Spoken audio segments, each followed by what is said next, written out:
Laila cinema disaster కావడంపై Vishwaksen ప్రకటన విడుదల చేశారు. నమస్తే.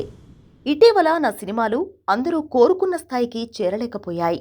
నా చివరి సినిమాకు వచ్చిన నిర్మాణాత్మక విమర్శను పూర్తిగా అంగీకరిస్తున్నాను. నన్ను నమ్మి నా ప్రయాణానికి మద్దతు ఇచ్చిన ప్రతి ఒక్కరికి, నా అభిమానులకు, నాపై ఆశీర్వాదంగా నిలిచిన వారికి హృదయపూర్వక క్షమాపణలు. నా ప్రాధాన్యం ఎప్పుడూ కొత్తదనం తీసుకురావడమే. కానీ ఆ ప్రయత్నంలో మీ అభిప్రాయాలను నేను గౌరవిస్తున్నాను. ఇకపై నా ప్రతి సినిమా క్లాస్ లేదా మాస్ అయినా సరే అసభ్యత ఉండదు. నేను ఒక చెడు సినిమా తీస్తే నన్ను విమర్శించే హక్కు పూర్తిగా మీకుంది.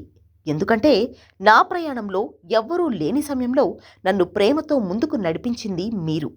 నా కెరీర్ ప్రారంభం నుంచి నేను ఎంచుకున్న కథలను మీరు ఎంతగా ప్రేమించారో తెలుసు. ఇకపై కేవలం సినిమా మాత్రమే కాదు, నా ప్రతి సన్నివేశం కూడా మీ మనసుకు తగిలేలా ఉండాలని నిర్ణయించుకున్నాను. అంతేకాకుండా నా మీద విశ్వాసం ఉంచిన ప్రొడ్యూసర్స్, డిస్ట్రిబ్యూటర్స్ అందరికీ నా కృతజ్ఞతలు తెలియజేస్తున్నాను. అలాగే నా కథానాయకులు, దర్శకులు, రచయితలు, నా వెన్నెముకగా నిలిచి నన్ను మలిచిన ప్రతి ఒక్కరికి నా హృదయపూర్వక ధన్యవాదాలు.